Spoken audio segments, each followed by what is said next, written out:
Hello, hello, hello, hello, everyone. Welcome to another episode of Sree's Daily Global COVID-19 Show. My name is Sree Sreenivasan, and it's my honor to gather this daily conversation with all of you around the world. If you're watching right now, please share this on Facebook, Twitter, YouTube, and on LinkedIn. We are live on Save the Post Office USPS Day of Action. We are talking about the current crisis, and we have two fabulous experts who will put it into context. Today is episode 165. We've been on the air for 165 straight days of the lockdown in New York, every single day, including the weekends. So thank you for being with us. Thank you for your support. Our episode, Saving the U.S. Post Office. Our experts, Professor Richard John, at RR John R on Twitter from Columbia University, and Professor Manisha Sinha, Professor M. Sinha on Twitter from the University of Connecticut. You will meet both of them in just a couple of minutes. Please stay tuned and please share this with your friends and family. Hi, everyone. I'm Sree. Thank you for being here. I'm the Marshall Loeb Visiting Professor of Digital Innovation at Stony Brook School of Journalism and the co-founder of Digimentors, a social, digital, and virtual events consulting company. Our motto, don't cancel your event without talking to us. Don't even start planning your virtual event without talking to us first. My email address is right here. We'd love to talk to you. Even if it's just to chat about virtual events, we love to geek out. Thank you so much for being here. Thank you for your support. We're live on multiple platforms right now: Facebook, Twitter, YouTube, and on LinkedIn. If you've never seen the show before, we've been on the air for 165 days. We've had more than 1 million viewers, 105 million social impressions, 281 guests through the first 150 episodes, 158 of them women. We're going to up that ratio. We've had doctors, nurses, authors, journalists, CEOs, founders, teachers, professors, speakers from 57 cities and 16 countries, including the chief scientist of the World Health Organization. We're able to do this because we're in partnership with Scroll.in and Scroll Global. Please follow them. And please check out our archives on YouTube, youtube.com/Sreenet. Hit that subscribe button. And a big thanks to our producers, Rose Horowitz and Vandana Menon. Rose Horowitz is Rose Horowitz 31 on Twitter, and Vandana is Vandana_Menon. We're also able to do this only because of the support of our sponsors. So let's give a shout out to Muckrack Academy, Fundamentals of Social Media, a course they helped me put together. It's free and available right now. Anybody, anywhere in the world can participate and get a free certificate. The fundamentals of Facebook, Twitter, LinkedIn, and Instagram. And you get a free certificate, mrac.co/social, mrac.co/social. More than 4,000 people have taken this course. You all know someone who would benefit from having this free course. Please tell them to check it out. And a big thanks to Nunbelievable, divinely delicious cookies on a mission. Each handcrafted cookie provides a meal to those in need. One cookie equals one meal. 20% off with the code SREE, SREE. Please check out nunbelievable.com. We're also grateful to our friends at She's on Call, a show that airs tomorrow, Sundays at 11 a.m. Eastern on Facebook, Twitter, and on YouTube. Our executive producers and co-hosts, Sujana Chandrasekhar and Marina Korean, two surgeons in New York, host their friends who are doctors from around the country and sometimes around the world. This week's guests, Dr. Doris Day, a dermatologist, and Dr. Valerie Fitzhugh, a pathologist. So join us on Sundays at 11 a.m. Eastern. And with that, I'm now ready to bring on our guest to talk about saving the post office. We're trying to understand the current crisis and also where things go and the latest developments and how all of this affects the election. So let me bring on stage here Dr. Richard John and Dr. Manisha Sinha, both of them professors, one at Columbia and one at Connecticut. And here we go. Good morning, folks. How are you? Good morning. Good morning, Sree. Thank you for being here. I know it's not easy on a Saturday morning, But thank you very much. So grateful to you. I hope you've had a chance to share this with your friends and family so that everybody around the world can join us. And those of you watching, please tag someone right now. They can watch this later if they can't watch it right now, because this is such an important topic. My first question always to our guests: how are you? Where are you? And how are you doing through the pandemic? Let me start with Manisha. Well, I'm in Massachusetts. That's where I live. And I'm fine. We live in an area that is relatively not heavily populated. So, and luckily, the governments, the state governments in the Northeast have just done a much better job of containing the pandemic. But yes, I've been in this office, my home office, since March. So you're pretty much seeing me where I've been confined for a long time. And that's a fabulous office. You can see all the degrees in the back. Love it. And thank you for being here. Really appreciate you for your time. And let's say hi to Richard John. Richard and I taught together for more than 15 years at Columbia. And Richard, how are you and how's the family? The family is well. My daughter's off to college, Carleton, 2 weeks. Son's returning to Columbia. He'll be online. My daughter will be on campus, but the courses will probably be online. The last 6 months, since March 15th, I have been in an oblong bounded by 58th Street, 125th Street, the Hudson River, and Fifth Avenue. Though this afternoon, I am going upstate to visit friends. My daughter and I had COVID tests last week. We're both negative. So I'm going to be leaving the island for the first time in many, many months.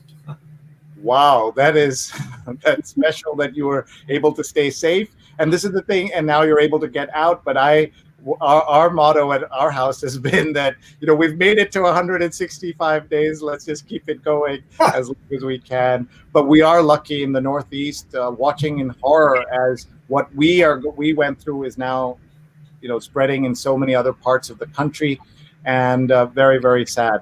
Today is the U.S. Postal Service Day of Action to save the post office. So let's talk a little bit about that and the context for a lot of folks. Remember, we have an audience, global audience. Please tell us where you're watching from. They may not all understand this war with the post office that is going on right now. So Manisha, if you can start us off with your thoughts on the context of this, and then we'll go to Richard. Sure. I should just clarify that those are not my degrees. Those are actually framed photographs, or rather certificates for the slave sports, a history of abolition, all the prizes it won. And I didn't want to put it in my office in school. I put it at home thinking no one will see those. But of course, everyone has seen that constantly since March. And so it's a little embarrassing. But in any case, to your question, Sree, I didn't think that there would be such a concerted attack on the United States Postal Service, though, of course, the Republican Party has been steadily undermining all kinds of functions and social services performed by the U.S. government. But of course, the USPS is kind of iconic because, it's been there forever. There's a mandate for it in the Constitution. Benjamin Franklin was one of our first postmaster generals. So the idea that they would go after it in order to undermine the elections is actually pretty horrifying, especially in the middle of a pandemic.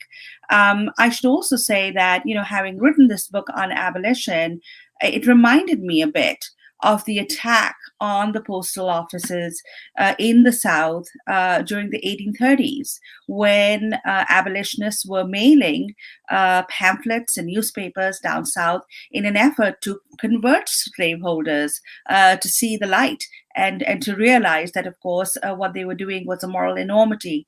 It did not convert slaveholders, but their reaction to it was actually to storm post offices. The most famous incident took place in Charleston in 1835, where they made a bonfire of all the abolitionist literature.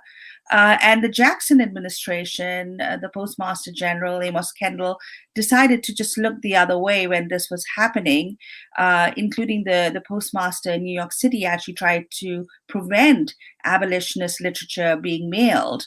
So one can see some parallels today, but hopefully not the kind of gigantic bonfire that they had in Charleston, which is probably more reminiscent of what the Nazis did with books that they decided were not to be, read by their population.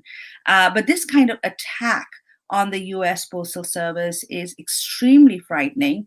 And I think most Americans, and certainly even Republicans, should step back and think of the precedent.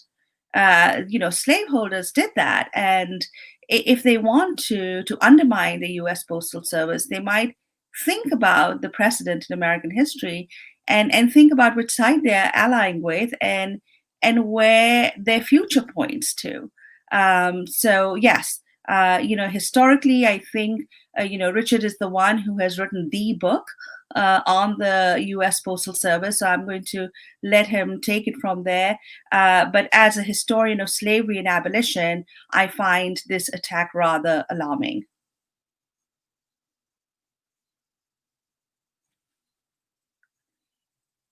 Sorry, everyone. Thank you so much. And everyone, please follow Manisha and Richard. Manisha is at Professor M. Sinha on Twitter, and Richard is RR John on Twitter. Please follow them. And just so that everybody understands, this is the side that they are allying with when they attack the Postal Service for whatever reason. The slave owners who attacked abolitionist literature, the bonfire may not be physical now, it may not be lit with a match and gasoline, but it is very similar on the digital stage. So let us bring in Professor Richard John, who, as Manisha said, has written the book on the US Postal Service, and I'll show it in just a minute. Let's talk to Richard about his take on where we are today. We're also going to talk about the elections and what it means that the president is attacking the postal system and calling mail-in voting a fraud. So we'll understand the context of that history as well. So over to Richard. Well, thank you very much. And Manisha, I agree. The abolitionist mails controversy does provide a context. I just did a little piece in the Columbia News making an analogy between Donald Trump and Andrew Jackson. But let me take the historical parallels in a somewhat different direction. Most American presidents regard the post office with the kind of reverence that we would customarily reserve for motherhood, apple pie, cute puppies, that sort of thing. 500,000 men and women working hard every day to make it possible for commerce to proceed smoothly, make it possible for our grandmothers to get her birthday card, and so on. So this is, from my perspective, as someone who's looked at the post office over the long haul, very surprising. Andrew Jackson and Donald Trump both share a willingness to make controversial statements about the post office. Donald Trump has called the post office a joke, which is an astonishing claim. No previous president has said anything remotely like that. Andrew Jackson made the, at the time, radical claim that Congress should ban the circulation of abolitionist literature, which outraged John C. Calhoun and other pro-slavery advocates, because of course Jackson himself is a pro-slavery advocate, because as Manisha so well explained, the preferred solution to the abolitionist postal campaign, which outraged both Jackson and Calhoun and many Southerners, the preferred solution was for the states to take action. And that's what Amos Kendall enforced, and that's what the New York Postmaster enforced. So we have two presidents who make outrageous statements, but they do it seems to me, for different reasons. Jackson, by 1835, had the post office under his control. It became a patronage arm of the federal government. The spoils system began the post office with Jackson's election, 1828. Those of you who know American history may have remembered those sentimental accounts of the yeomanry kicking up their heels, going to the White House for the inauguration. Well, it was very expensive to travel in Washington. Not many yeomen came, but the would-be office holders came, and they came, in effect, to mob the White House to make sure that they were not going to go home empty-handed, that they were not going to failed to get their campaign promise, which were those lucrative postmasterships in the North. So Jackson politicizes the post office. Very few dismissals in South Carolina, but a lot of dismissals in Massachusetts, in New York, and Pennsylvania. So he politicizes the post office in a new way, and we could talk about why that is. It's interesting. But Trump is also politicizing the post office, but it's in a different age. And to the extent that I've been able to piece together what the intellectual justification is, it seems to be a radical libertarian project that believes in free market utopia, that if we unleash the forces of enterprise, that somehow we will be able to solve all our problems. The libertarians will say if we privatize the post office, then in an hour we could somehow come up with alternative solutions. I think that's a fantasy. I think it's radical. As a historian, I lean toward respect for institution and kind of a conservatism. But this radical libertarian impulse has been backed by billionaires. What's remarkable about it, if a Republic figure, is it has very little public support. The post office has over 90% approval rating. I listened to the hearings yesterday in the Senate. You have Wyoming Republicans who are speaking in laudatory terms about the post office. You've got Republicans from the South, Republicans from the Midwest. No public figure other than the president has made such really bizarre, hurtful, and outrageous statements about 500,000 men and women who are working every day in conditions that are not of their choosing and that are often threatening to their lives. Many postal workers have died in order to sustain this vital American institution, vital for commerce, vital for public life. The founders in 1792, it was a compromise, George Washington, James Madison. The idea was the post office is going to get a new mandate, different from the mandate of Benjamin Franklin, who saw it primarily as a fiscal vehicle to raise revenue for the crown and then to keep the nascent republic going so the lawmakers could communicate with each other. New rationale in 1792 that it's going to become a vehicle to link the government and the governed, the civic mandate. What could be more in keeping with the founders' vision than to use the post office today for mail-in ballots? I don't understand why the president is so contemptuous of the founders. Why can't we learn from the past? Why do we have to trample on institutions that have served us well for hundreds of years? Let's keep America great and support our post office. Manisha, your thoughts? Yeah, so a lot of them, as Richard put it so well and so passionately, I think the notion that the Postal Service serves as a means of communication, as a means of linking and binding the country together is an extremely important idea. It's a very patriotic thing to do, to support the US Postal Service, to link people who may live in rural and isolated areas. And that's precisely what, Benedict Anderson talked about in Imagined Communities, right? You link the nation together as an imagined community through these means, through its print culture. You think of the explosion of newspapers, the free press, the US Postal Service. Just recently in Maine, over 1,000 chicks arrived dead to farmers in rural Maine because of the backlog created by this corrupt appointment of Louis DeJoy.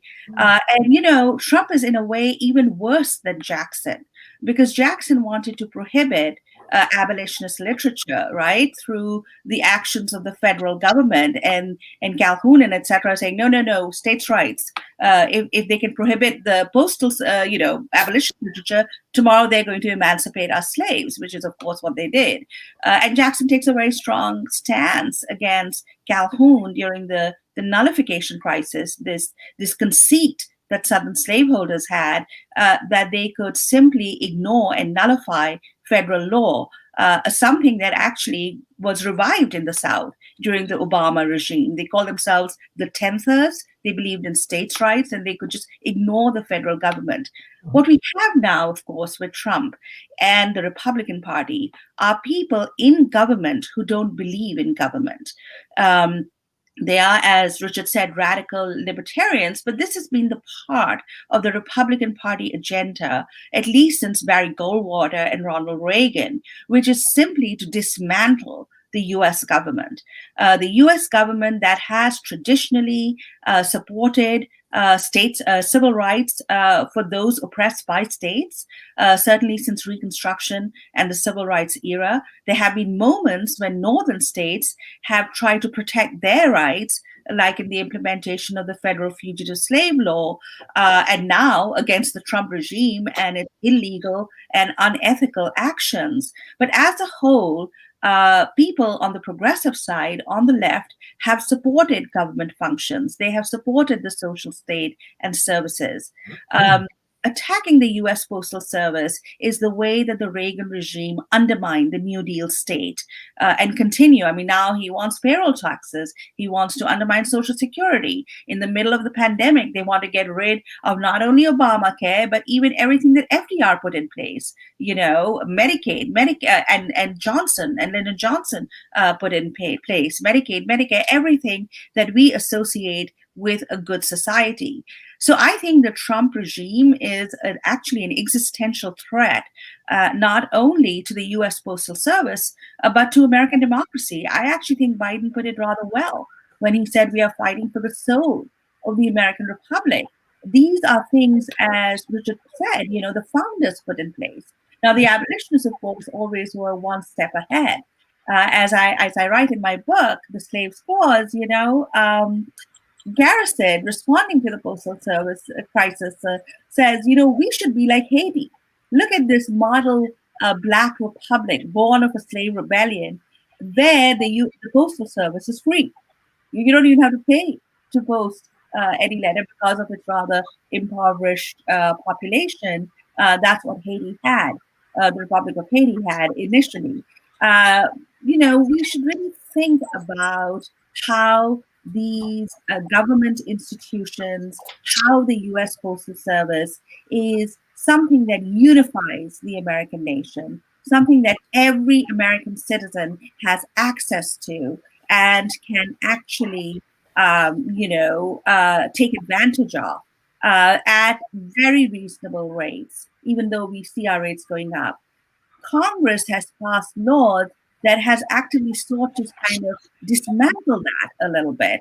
And we should think about that very seriously now with Trump's threat. I should also point out, Sree, that that's the hardcover, the paperback. It's sold all out. The hardcover is all gone, you know, all 10,000 copies of it. But the paperback is still available. It is in Kindle and in audiobook too.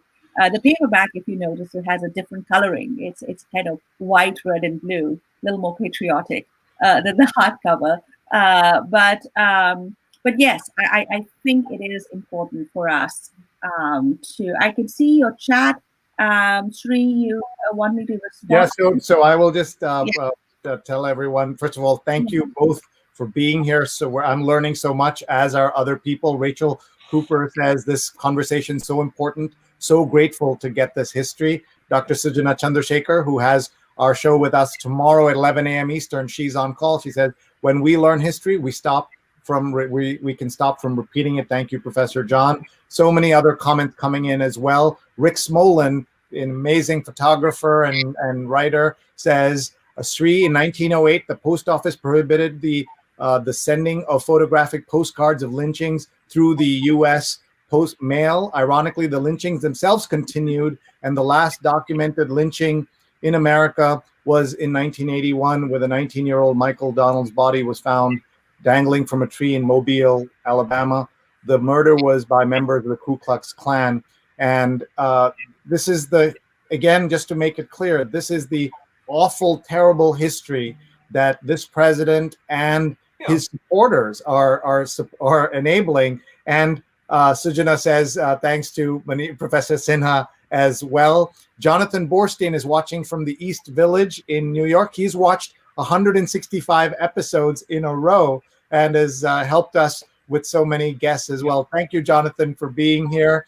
And we have so many other comments. Carla Baranakis is watching from New Jersey, former national copy chief of the New York Times and a member of the continuous news desk that really helped change the way the New York Times covered the world. She is part of our team that does the New York Times read along. We read the New York Times out loud every single Sunday, 8:30 to 10 a.m. Eastern. It's a little unusual to do something like this, but we've been doing it for 5 years. Our guest tomorrow at 8:30 a.m. Eastern is John Byrne, the editor-in-chief and founder of Poets and Quants and the former top editor of Business Week and Fast Company. So please do join us tomorrow morning to watch and learn as we read the print New York Times out loud on Facebook. We have a couple of other comments, and then I'm going to go to Professor John. And Carla says she's going to the post office today, and today is Save the Post Office Day. The fact that we need a Save the Post Office Day and it's become so political is so awful. Vinita Gupta says, save USPS. USPS is essential. And a LinkedIn user says, hi from Plymouth, Michigan. Just made my sign to go demonstrate at my post office at 11 a.m. And just so glad that there are people out there willing to fight for this. Paula Kiger is watching from Tallahassee. And thank you for being here. Paula's on our team at Digimentors, amazing editor and producer. And Rick says, incredibly, postcards of lynchings were made on the spot with people posing for personalized cards. Well, let's have Richard John come back into this conversation. Richard, your thoughts about either these comments or the things we've been talking about so far. Yeah, but let me take it in a different direction. Let me be a bit of a contrarian, right? We have email, first-class mail is declining. 20-somethings are asking, why do we need the post office? Government does some things, stops. Business does some things, stops. What's the reason today, as opposed to this rationale going back to the beginning? And of course, you can make a special case for vote by mail because of the pandemic. But let me make a more general case, and it picks up on what Manisha was saying about linking Americans together. First, I know that the appointment of DeJoy is controversial. I watched the hearings yesterday. David Williams resigned in protest from the Board of Governors because he felt he was unqualified. But Louis DeJoy has a long record of success as a self-made businessman in logistics. The post office is a logistics operation. It's the biggest in the world. Half of all the world's mail goes through the United States Post Office. And let's take him... One second, I did not know that. Well, half of all the world's mail. So let's take him at good faith. He's made the straightforward pledge that the mail will go through, that the ballots will be counted, that of course that's what the post office is going to do. He hadn't said that. Maybe he's like a deer in the headlights with President Trump. I don't know. Let's just take him at good faith. The House will have its opportunity on Monday. But he is part of a movement that contends that the post office is a business and not a service. And lawmakers have asserted that since 1970. It's not a dominant position, but it's been asserted. The post office is no longer a line item on the federal budget as it was before 1970. Between 1851 and 1970, the Postal Service generated less in revenue almost every year than it required from the General Treasury in order to cover its expenses, right? So the post office was in debt, if you want to use that phrase, for much of its history. Well, the Park Service is in debt, schools are in debt, the military is in debt. It's a service, it's infrastructure. It's absolutely fundamental to commerce and daily life. And that's the case I want to make now for 20-somethings and for skeptics, maybe even including some libertarians. A recent op-ed in the Washington Post. Why do we need the post office? Here's the case. You've moved to Kansas, and in Kansas, you have interstate highway.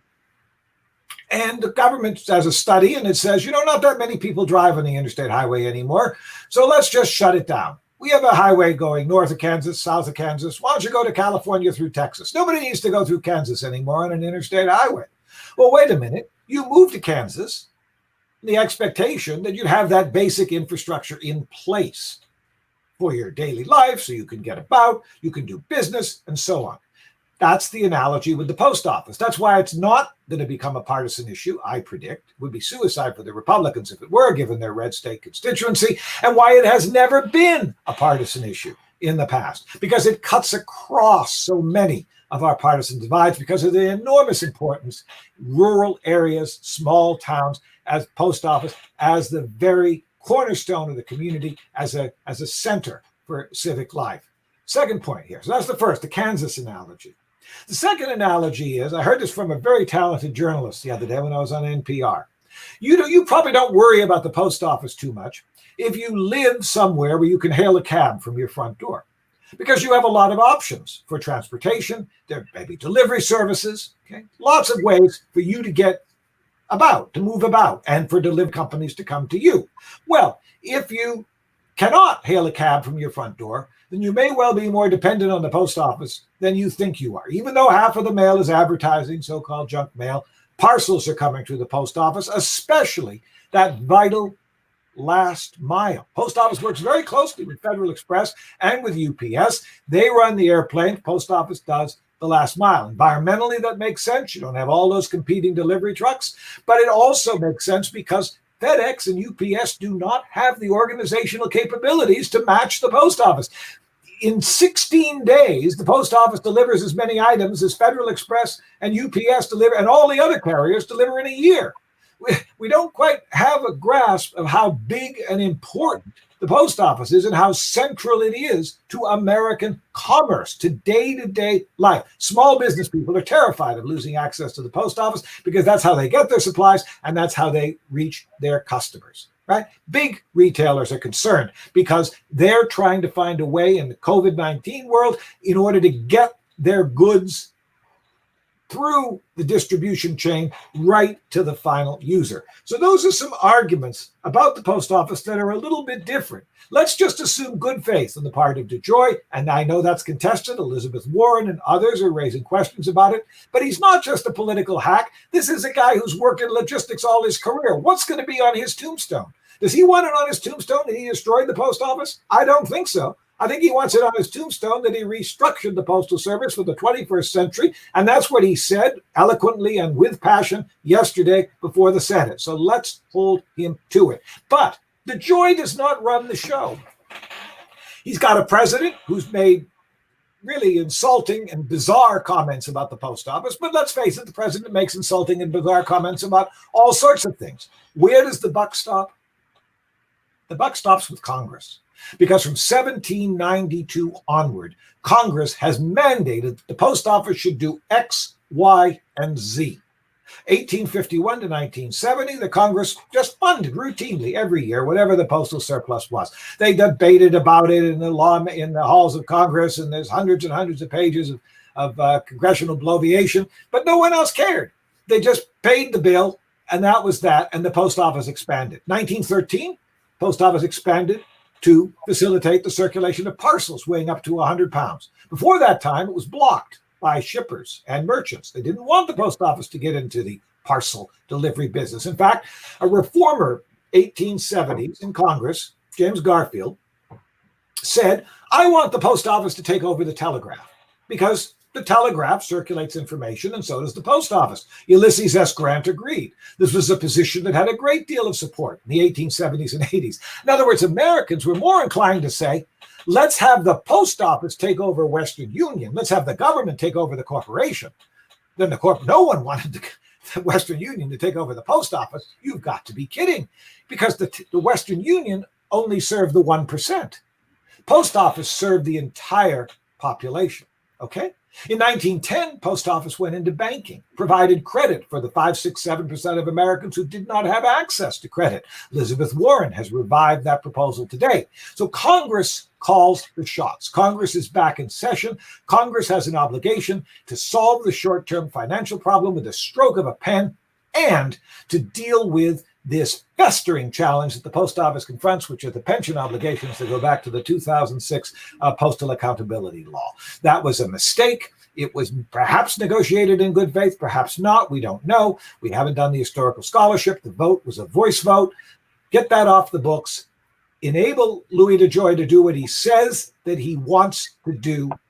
Ironclad assurance that no matter what our president tweets, that Congress and the post office are committed to ensuring that fundamental tenet of free government, which is a safe and secure election, which in COVID-19 times is going to take place through the post office. Oregon's been voting by mail for 30 years. Many other states vote by mail. Trump himself is going to be voting by mail. So is Louis DeJoy. And Louis DeJoy just said it straightforwardly. He had no conception that anything he's going to do is going to undermine the sanctity of the mails or the election. It's not a big deal to deliver 100 million ballots for the post office. Not a big deal at all. But you've got to make it clear and transparent to the American people that you are 100% committed, and the post office has lost control of the narrative in the last couple of weeks, and it has become fodder for these radical libertarian utopians who are dangerous. They are not in keeping with our best traditions, and they would have absolutely astonished the founders. And I believe we should get back to basics, fund the post office, and make this great institution what the 500,000 men and women who are working for the institution fully intended to be. Thank you. Manisha, your thoughts? So, I have less faith in Louis DeJoy than Richard does. Here's a man who's clearly a successful businessman, and maybe he thinks he's introducing, quote, efficiencies into the postal system, but in the guise of that, he can do a lot of harm and a lot of damage. As Richard pointed out, there is actually a law that was passed that was so unreasonable in terms of funding pensions of the U.S. Postal Service that it purposely put it in the red when, at least since the 70s, it has been a highly profitable concern. But the idea that somehow the U.S. Postal Service should be made more efficient. I mean, Louis DeJoy, the reason why I don't trust him is because he says he has now rescinded all those orders. That in fact he has not made sure that people are not given overtime or etc. He has rescinded everything that he has done. But in fact, post boxes have been dismantled, and sorting machines have been dismantled. I mean, this is just astounding to me. Now, Trump lies all the time, of course. He said he would build up the infrastructure of the country. In fact, he is actively destroying the infrastructure of our country. All our enemies want Trump to win because he will make us into a third world country. He will, in fact, put an end to the American century. They have actively dismantled sorting machines. Is he going to now put them back together? I don't think so. So, he may be fantastic at his business and figuring out the logistics of this. But I think the U.S. Postal Service, in fact, does a fantastic job of managing enormous amounts of mail, things that we can't even think about. And for that, they do need those sorting machines. They do need the overtime in order to function efficiently. There's both some concern, how will they manage all the millions of mail-in ballots? This is one of Trump's favorite talking points because, of course, he wants to completely undermine democracy and elections. They handle billions of pieces of mail during Christmas. Americans love to send cards. I know that. I do something for my neighbors and they send me a thank you card, even though they live right across the street from me. So I know we love to send mails, and I'm very much into the Christmas card business too, of sending, hundreds every year. So if they can do that, they can certainly manage millions of mailer voting ballots. In the middle of a pandemic, that is in fact an essential service, and we need it.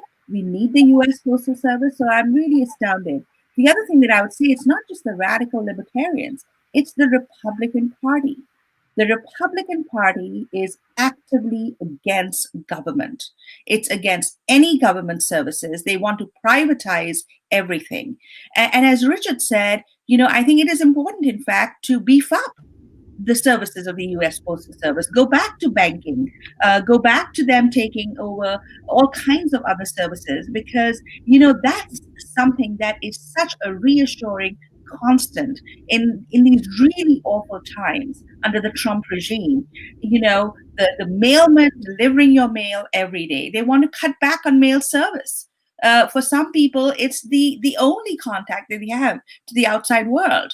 I heard of a story recently of a person who had died in her home all alone, and the only person who noticed that something was wrong was her mailman. because her mail kept piling up and she wasn't taking her mail in. And he called the police, and they actually discovered that she had passed away. So, there are just so many stories in terms of what the U.S. Postal Service means as a national symbol of unity in a time that is so scary and so divisive, because, of course, Trump, like slaveholders, by the way, they really model them so beautifully that I think they may have actually read them and are following their footsteps. Has raised these divisive ideas that only certain groups of people are true American citizens. It's rather laughable to hear him say those sort of things, but he's a great divider. And in the face of that, the U.S. Postal Service is a great unifier. Right. And I wonder whether he even thinks of his rural base. Clearly doesn't, because in the southern states where the pandemic is spreading, they traffic in all kinds of lies and conspiracies about the COVID-19. They use racist ideas. They pretend to be very strong national patriots, but they're the most treasonous, unpatriotic bunch I have ever seen. And they are going to destroy this country, including its essential services, if we don't get rid of all of them this November. So, yes, save our U.S. Postal Service, vote, and give them a drubbing.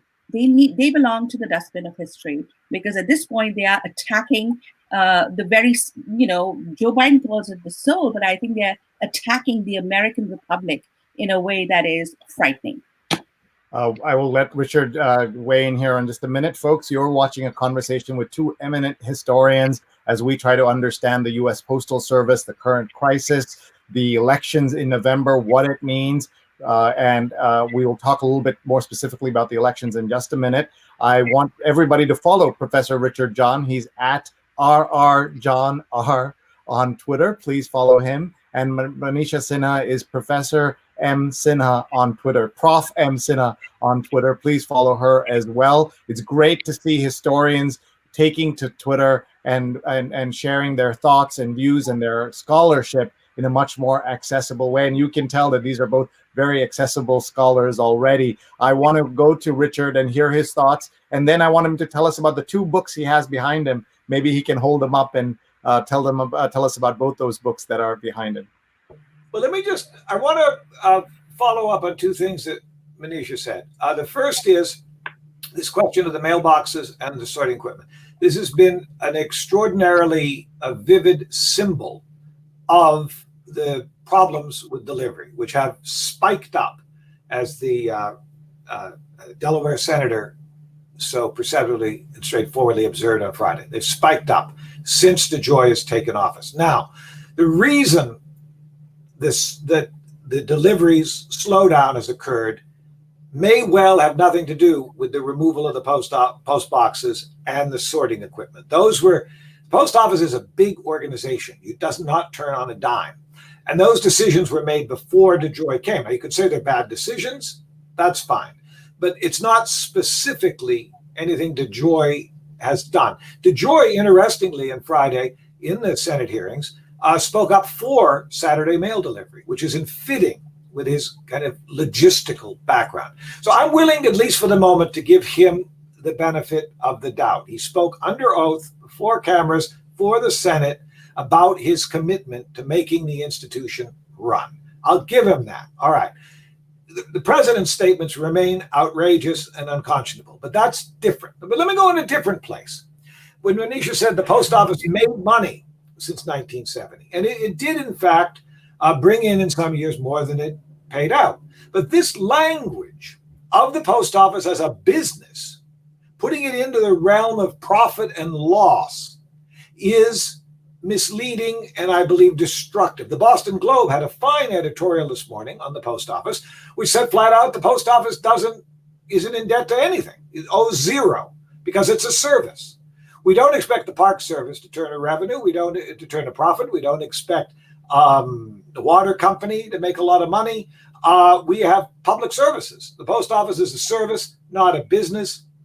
The Speaker of the House, Speaker Pelosi, said that recently, and that is in keeping with our long tradition. Now you can say, well, chuck the tradition, chuck the past. Well, as a historian, I have a certain reverence for institutions that, as Manisha put it so well, have bound the nation together to this imagined community. If the post office is still running, somehow civilization is still chugging along and is all right with the world. And if we get rid of that, which could happen, I don't think it's going to happen. There is no partisan lobby in Congress to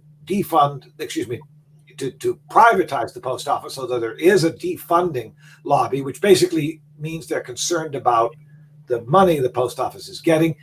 But I don't believe that there's a will in Congress.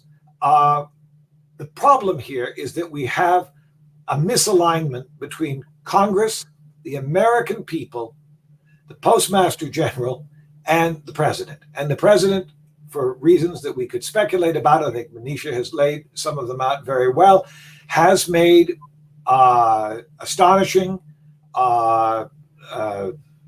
un-American statements about the selection and the relationship with the post office. And that means that it is absolutely essential that Americans believe that the election is legitimate and the proceedings of the post office need to be transparent. Because there's a bigger issue than who wins or loses in November. The bigger issue is the legitimacy of our experiment in self-government.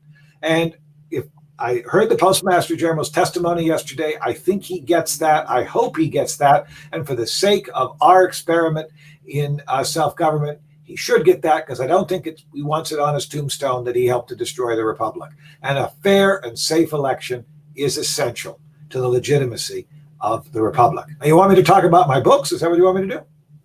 Yeah, just tell us about the two books behind you. Yeah, one is by myself and one is not by myself. That's fine. Just hold them up. Can you just hold them up? All right, I'll get it to him.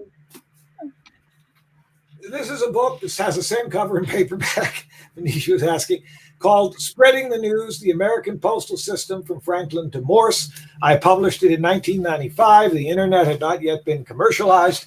You could not do online source searches for primary documents, but it tells the story of the Post Office Act of 1792, expansion of the post office in the 1820s, and the challenge that Manisha described so well with the abolitionist mails controversy and the spoil system under Andrew Jackson. So it kind of talks about the foundations, where we've been, what did the founders believe, why was the post office so important in an age when the post office was the primary vehicle for the circulation of information on public affairs. Newspapers massively subsidized through the post office.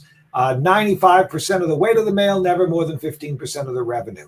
We had public funding for journalism, the early republic. That's what the founders believed was necessary to sustain the republic. And by the way, we also had privacy. That is to say, it was illegal to open anyone's letters. Now, what if the internet was governed on the same principle? Privacy. The norm that there will be no surveillance of anyone's emails. That's the American tradition, and that is the tradition that sadly we have departed from. So this is a back to basics book. What are the core values that created the information infrastructure that made possible the imagined community that Manisha describes so well? In fact, one of the chapters of the book is entitled The Imagined Community. Now here's the second book. This is I got to get the name out there, by a very fine journalist who worked Time magazine for many years, a dear friend, Winifred Gallagher, How the Post Office Created America. She tells the story from the 18th century right through to the present. She tells it with a verve and brio, as only a seasoned journalist who's published a half dozen, maybe more books can do. And that's the one book, if you want to know about the whole history of the post office, that's the book I turn to. It's a great read. It was published by, mass market publisher, Penguin Press. It's intended for the general reader who wants to know the whole story in under 200 pages. If you're interested in learning more about the early history, where we've been, this is a book with a lot of references to primary sources, but there are a lot of characters in there too. that would be the book I turn to. So those are the two books you wanted me to talk about. Yeah, I feel as if I should have got a copy of my book with me. But I do want to add one thing to the points that are being made today, and I think they're really important. Besides creating that kind of unity for the American nation, the Postal Service actually has operated in really egalitarian ways. It has provided employment to working class people and to particularly African Americans historically. One of your commentators mentioned how the U.S. Postal Service prohibited the circulation of lynching postcards, which continued to circulate in the South, but the U.S. Postal Service prohibited that. We also know that during the era of Jim Crow, many actually Southern state governments and local governments tried to prevent material from reaching African Americans in the Deep South. Sharecroppers, tenants who were locked into this oppressive regime of segregation and racial terror. They could get, black newspapers, the Chicago Defender. They could get catalogs from Sears and Montgomery Ward, owned by people who were very philanthropic towards Black education. And local and state officials at that time were a little worried that would make African Americans more sensible of their rights as American citizens and more able to participate in society and democracy in equal ways. So in many ways, the history of race and the U.S. Postal Service is also very interesting that somewhat doesn't get looked at. And it's true for all government services. The federal government, the U.S. Armed Forces have historically provided avenues for African Americans when you had these very entrenched systems of racial inequality in the private sector. And I would reinforce what Richard says. Everything is not, governed by the profit motive or privatizing instincts. There is something called the common good. We have a government. This is like a basic precept of American republicanism, putting the common good over your private gain. That is something that the Republican Party has totally lost sight of. They think that their private gains are the common good, which it clearly is not. Once you lose that basic precept of American republicanism, you can put your self-interest up so that you can sell your national security to the highest bidder, that you can hang on to power and completely destroy our electoral systems and our democracy and our postal service system with impunity, and think, oh, this is all good. And so I think it's really important to remember that there are certain things that government does. The very logic of government is there to protect the common good. We want government to regulate our waters. We want them to get rid of tainted meat. For God's sake, we had this conversation during the progressive era when we had unhinged capitalism in the United States. We want to protect our people. We want to provide them services.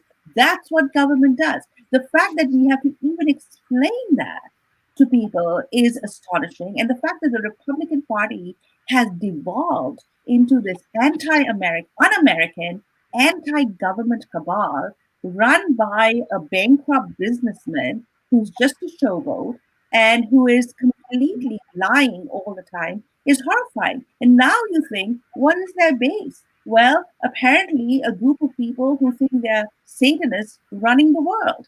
This is a level of stupidity that I think will destroy the country unless it is actually, actively defeated and put down.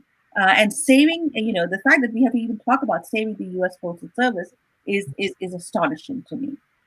Thank you, John. Richard, I'll come to you in just a second. Sure. We're almost out of time. Let's just look at some of the comments. Eight Third Power says the post office is a business and a service to civilians. Watch Amazon start moving mail with your Prime membership. It would be free. I guarantee you it would not be free if Amazon took over. Carla says, let's get hats that say make USPS great again. And Nikhil Hati Singh says, amazing stats. I didn't know about the post office he didn't know about those stats. And your comments helped to distill the effects of Trump's actions on America. Thanks for your really insightful analysis. Carla says Zoom or whatever platform Congress uses is not DeJoy's best medium. And Ashok says traditional methods of communication are a mega effort and only governments can handle this. Privatization, it's only a fashion statement. Globally, it's not worked. Must understand the difference between service and business, period. This is someone in Mumbai talking about this. Rick Botello says, to address the anti-democratic assault on the post office, we have to address this question. How can we, the divided states of America, develop heroic credos of patriotism to deconstruct the deep state of fake patriotism? And on LinkedIn, please find Rick and please connect with him. He has a whole article and movement that he's starting on the rigged system.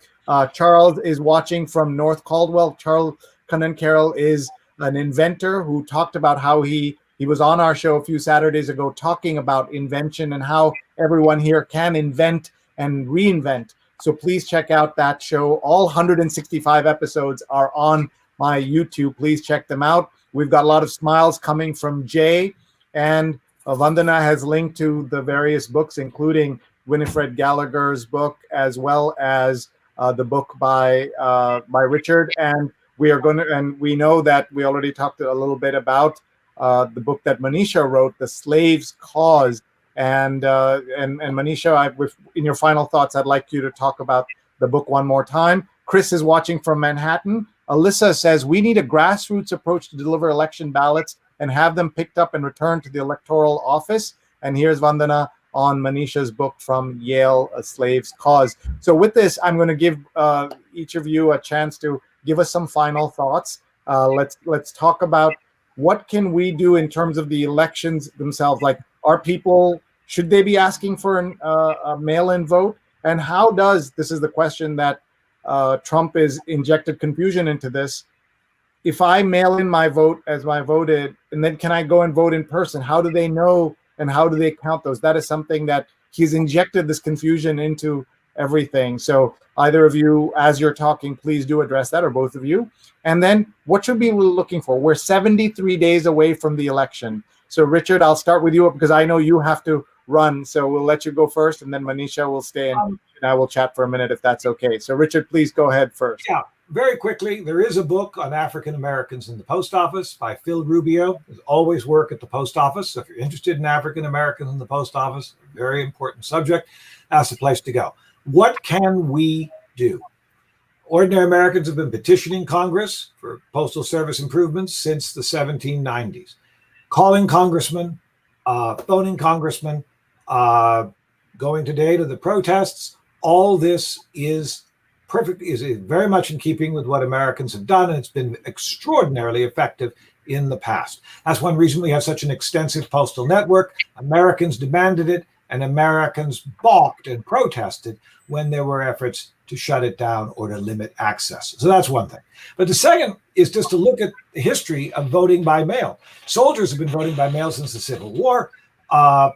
In Oregon, they've been voting by mail for 30 years. There have been many studies. There's an infinitesimal possibility of voter fraud, much more likely to be fraud with machines that do not have paper ballots. And it seems to me we should begin asking, why do we have voting machines that do not have a paper trail? That is an issue that if we want to be concerned about the sanctity of the election, that we could shift our attention to.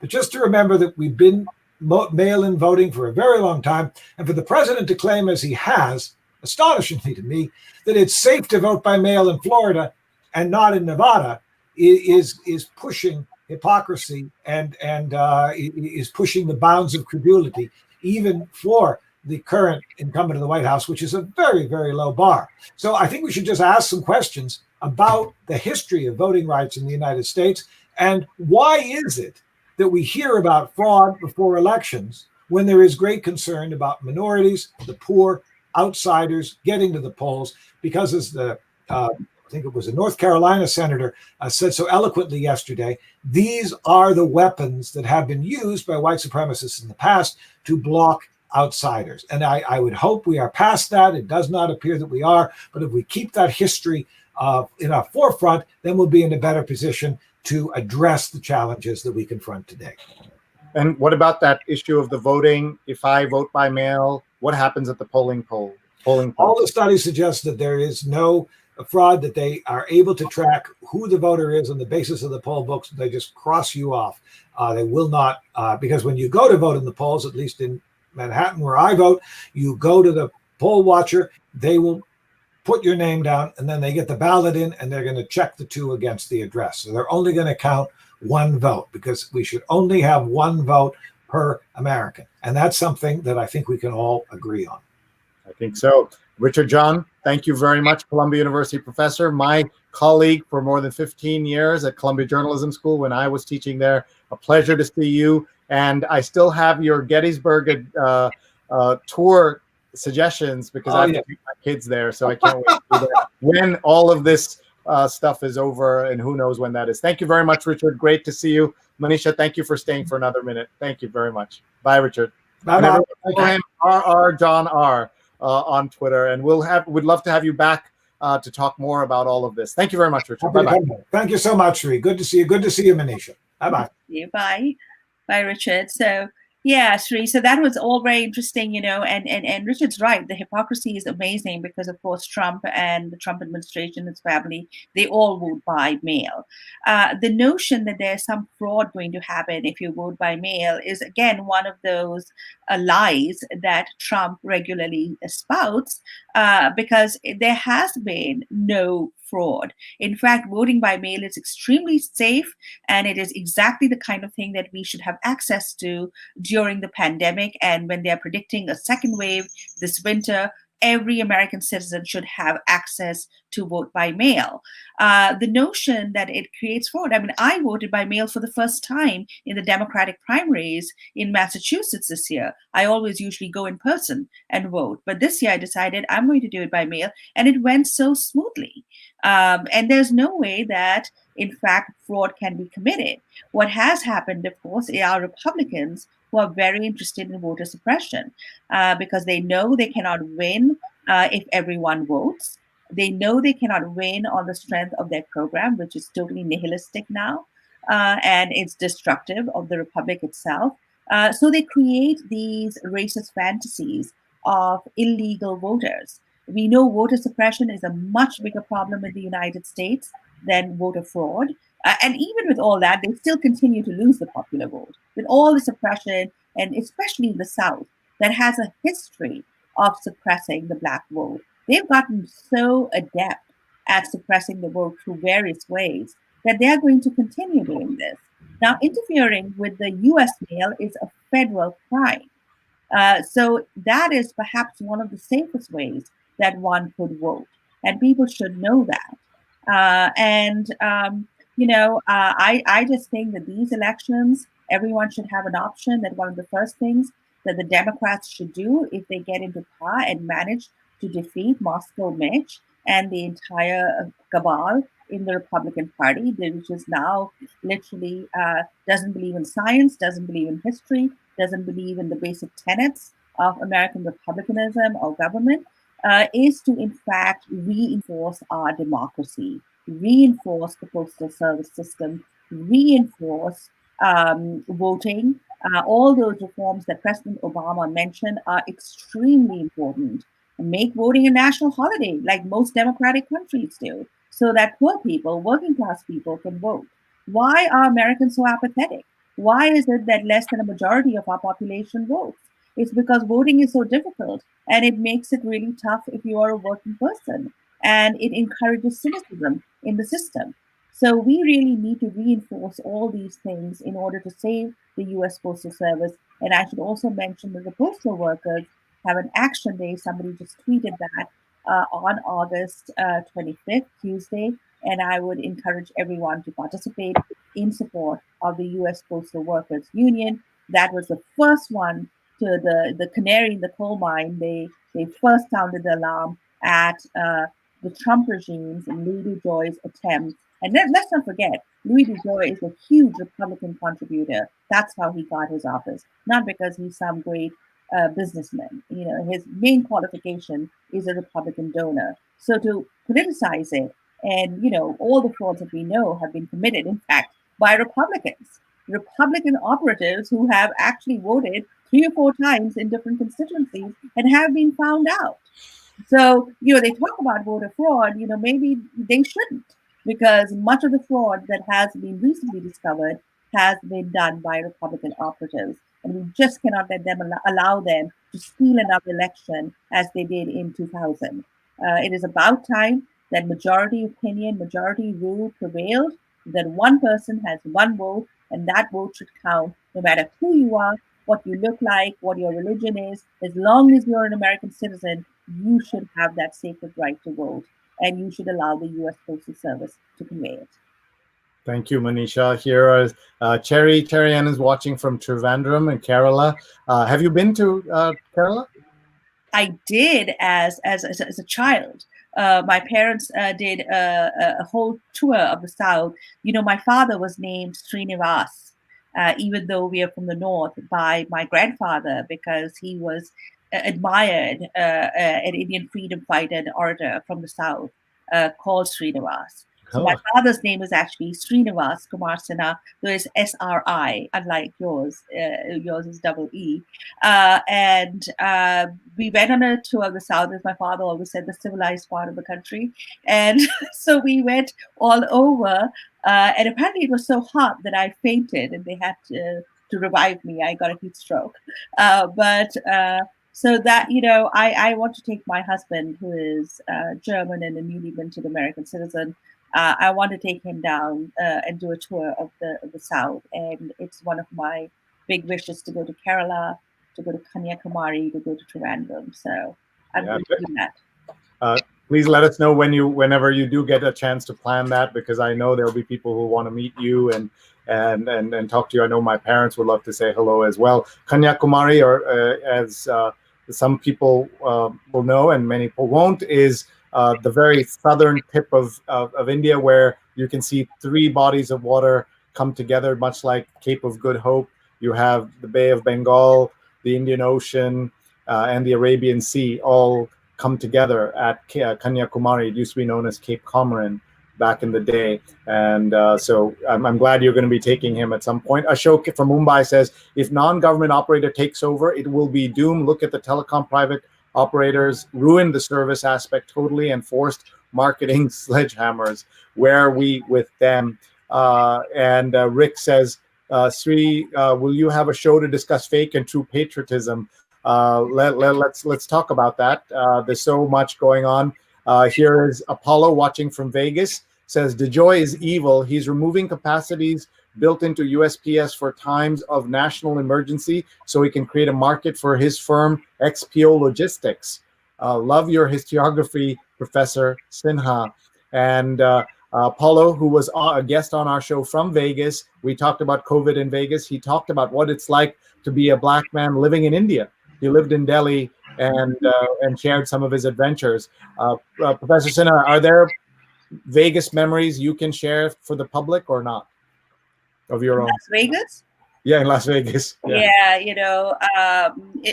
have not been to Las Vegas, and I have to say that I haven't had any particular desire to go to Las Vegas from everything that I've seen in the movies about Las Vegas. But maybe I will one of these days. I don't mean to diss the city. I will go and visit Las Vegas. Interestingly enough, doing all these history talks has taken me to all corners of the United States. I have been to Utah, to Idaho. I've been to airports where I was the only person left. So it's been quite interesting. I've been to the South. I've been to areas that look as poor and poorer than villages sometimes in India. So the U.S. is a very diverse place, and I think our inequalities are just so disheartening, especially when you compare them to similar countries in Europe, in Western Europe, that provide all these basic safety nets for their citizens, and that we don't. And I think that the U.S. would do so much better if we were able to uplift all our citizens. That's one. I hate to sound like a stuck tape recorder there, but no, I hear you. It's important, and I do think that we have to be very careful these elections. Because Trump is crazy. I mean, he's talking about sending troops to polling stations, and he talks like a tin pot dictator. And we have to be extremely careful that he does not steal the elections. And everyone listening, I have started a hashtag on Twitter, and I would like everyone to do this. I know journalists have to go there, but hashtag boycott the Republican National Convention 2020.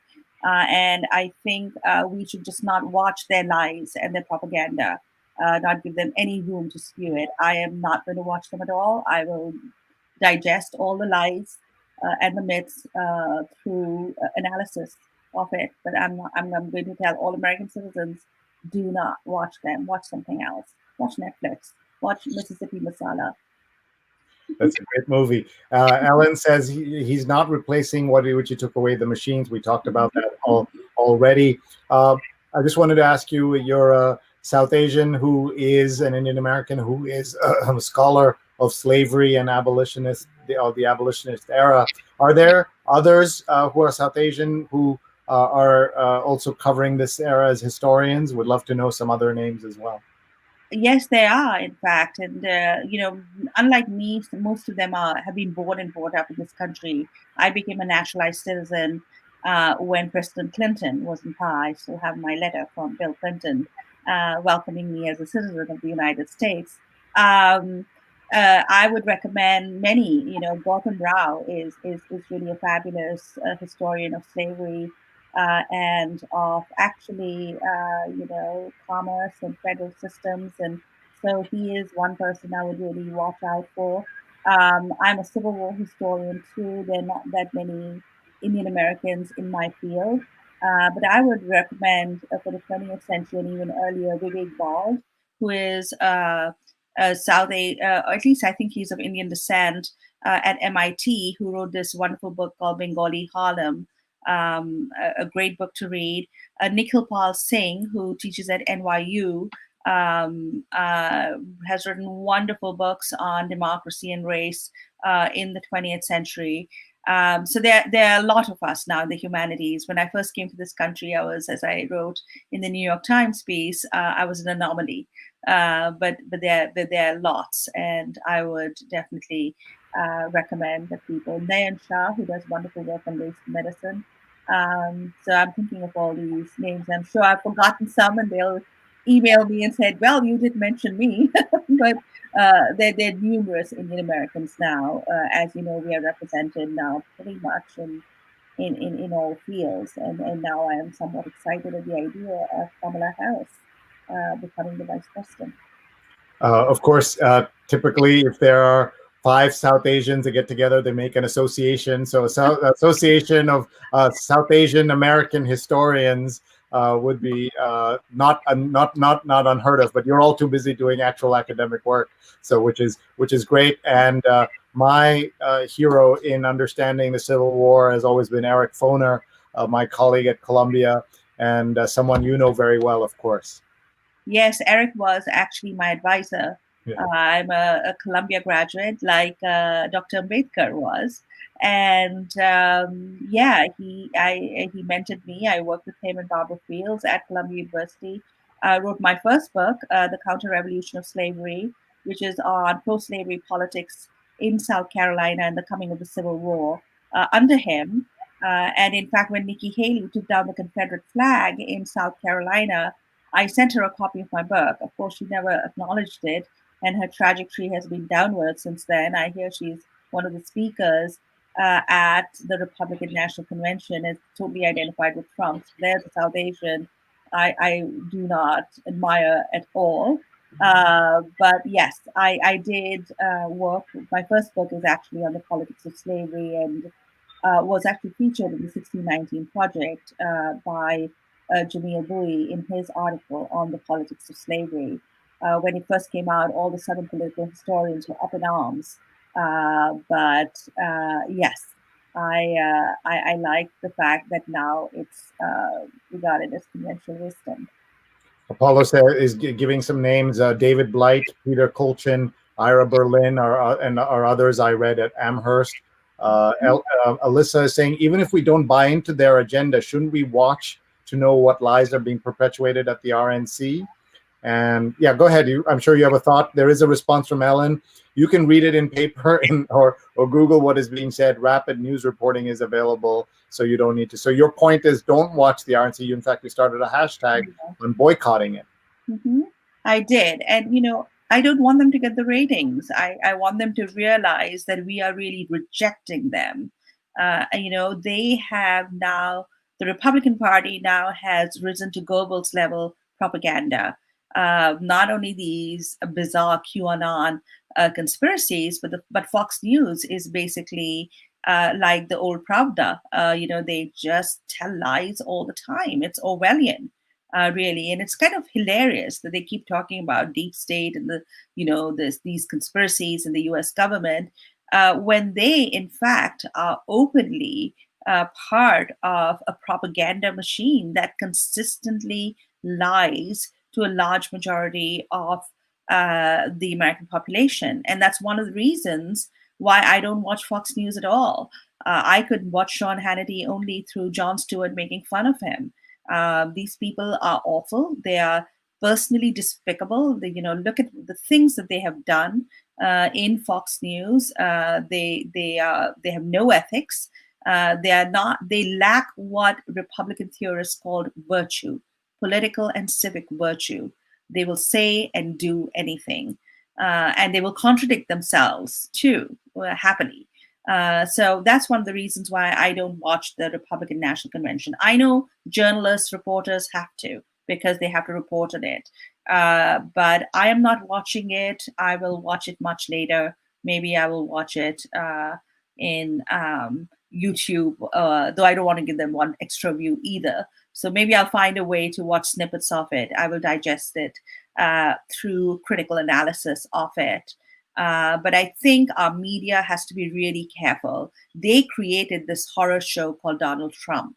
And the way in which we have puffed him up through social media, through Russian bots in Twitter, and through his bizarre television reality shows. This man is an abject failure. And if it wasn't for this persona that is created around him, by lies and by propaganda, he would not even be the president of the United States. So I really, at this point, I have reached a position like the abolitionists: no compromise with evil, no union with slaveholders, no union with these people, because they're dangerous. If you can sell our national security out, and I'm not a big national security person, right? But if you can sell our national security out to Russia, to China, to other enemies of the state, if you can just violate with impunity our basic democratic principles, you people are traitors. You are enemies of the state. The left needs to, in fact, reclaim American patriotism, because these people pretend to be patriots, but they are, in fact, traitors. Just like Southern slaveholders,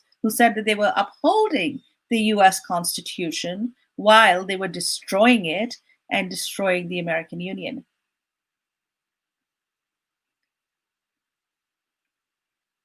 You to unmute yourself, Sree. Thank you. You're teaching me. Appreciate it. I'm showing everybody this book by Brian Stelter. It's called Hoax. It just come out. Donald Trump, Fox News, and the Dangerous Distortion of Truth. Everyone should check that book out, because it's talking about many of the things that Manisha has been saying. And I hold the hosts at Fox News, not the journalists, but they are enabling them by not protesting and resigning. But the hosts at Fox News, the top of the morning show hosts on Fox and Friends, Sean Hannity, Laura Ingraham, I'm holding them responsible for many of the deaths that have happened in this country because of that echo chamber that the president and they have.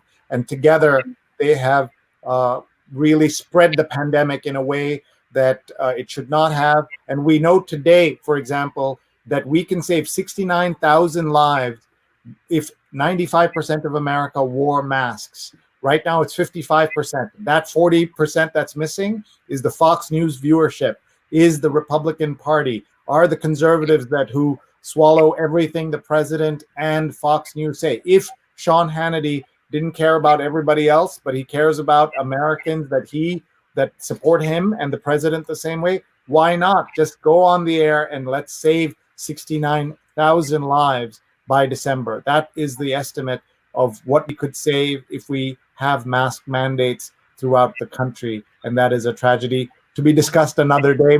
Manisha, you have been with us for so long on your Saturday. Thank you very much. What does your weekend look like? I know during the week it's all Zoom calls. What is it on the weekend? Thank you. Well, it's always, I tend to do most of my Zoom webinars and calls during the week, but I was happy to do this. And you're right, if people just wore masks, if they listened to Dr. Fauci, followed his 5 golden rules, we would be in much better shape. We would be like other countries in the world. In sense, we have the highest infection, highest death rates. We are the laughing stock of the world. I mean, I think India's death rate is actually better than ours. India's infection rate, a crowded, poor country, is better than ours.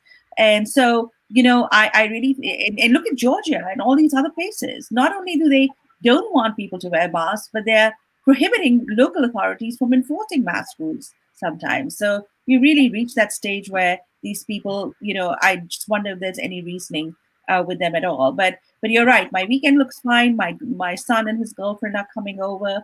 They've been, my son works in Chicago, but we've had him all summer because his company said he could pretty much work from home until the end of the year. So that's been very nice. So I have become a real home buddy with a big family now. My son, his dog, his girlfriend, and my other son, who is luckily, because Massachusetts has been somewhat sane in handling this crisis, we he might have a hybrid system with some in-person learning in his school. But yeah, that's my weekend is my vegetable garden, making a lot of gazpacho, just doing the things that I hadn't done for a long, long time. And I do have one book to Loeb, which I do always on weekends and evenings, because during the day I want to do my own work. What are you working on for your next book? So my next book, which is already under contract with Liveright Norton, is on the reconstruction of American democracy after the Civil War. And it really speaks to a lot of the issues that we were talking about today. This country needs a third reconstruction of American democracy, and I hope we get it with Joe Biden and Kamala Harris, and a Democratic Senate, and Democrats all down the line. It really talks about that missed opportunity after the Civil War, when the country regressed into another sort of regime of white supremacy.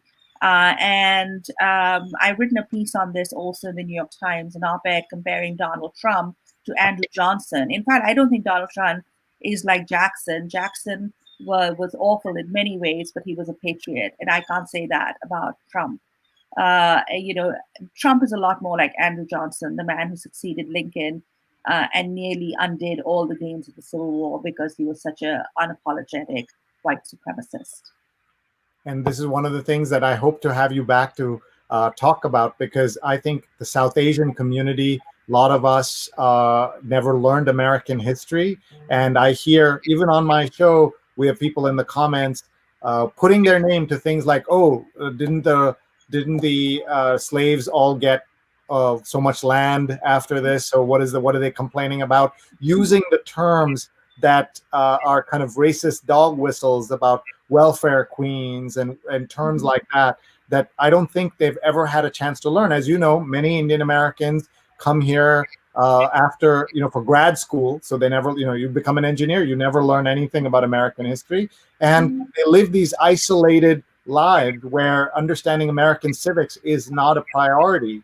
And so I would love to have you back to, to talk about even the Civil War and Reconstruction. This is almost like they need a history lesson, and it's so tragic that they do. And so my appeal to all Indian Americans, South Asians, is please read about African Americans, understand the background of this country.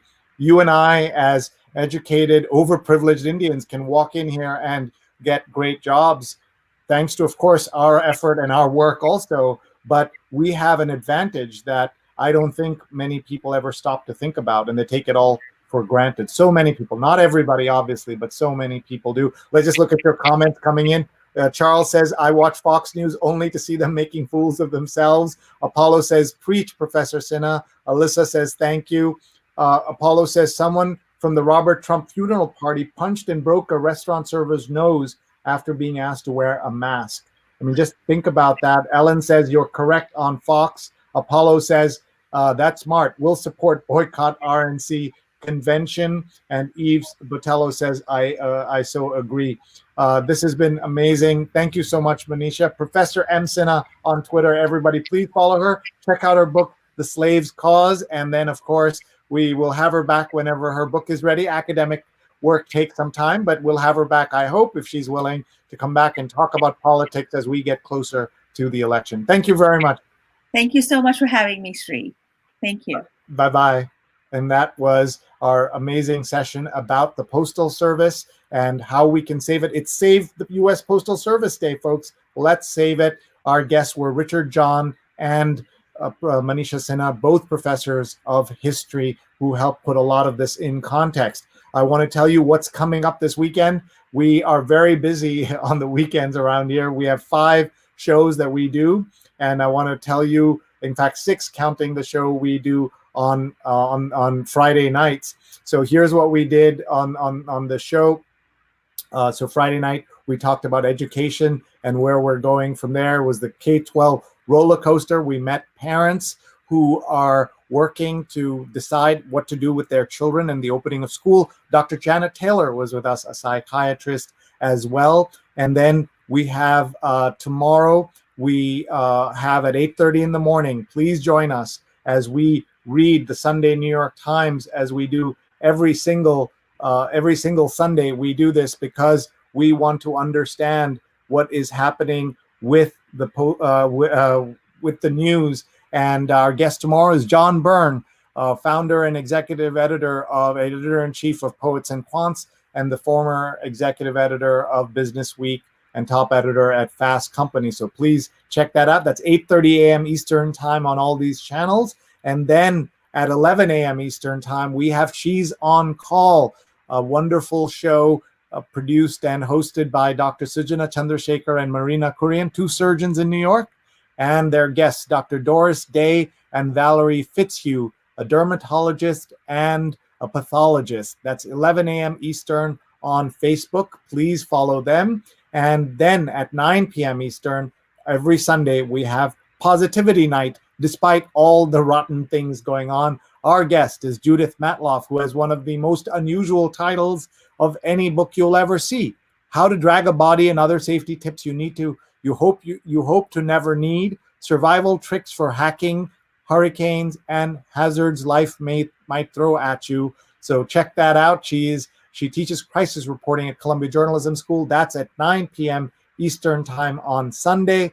And then every Saturday, I have a call-in radio show on WBAI where we talk about coronavirus, and we call it Coping with COVID-19, a helpful, hopeful call-in show, Saturdays noon to 2 Eastern on WBAI 99.5 FM Progressive Radio in New York. Our guests are Lauren Block and Adam Block, co-authors of Kelly Goes Back to School, More Science on Coronavirus, and Elizabeth Chu, who is the executive director of Columbia Law and the Center for Public Research and Leadership, the Columbia Law School. So check that out. You can listen on 99.5 FM in New York and anywhere on the world in WBAI.org. WBAI.org. You can join us. Thank you so much, everybody, for being here. Thank you for your support, your questions, your comments.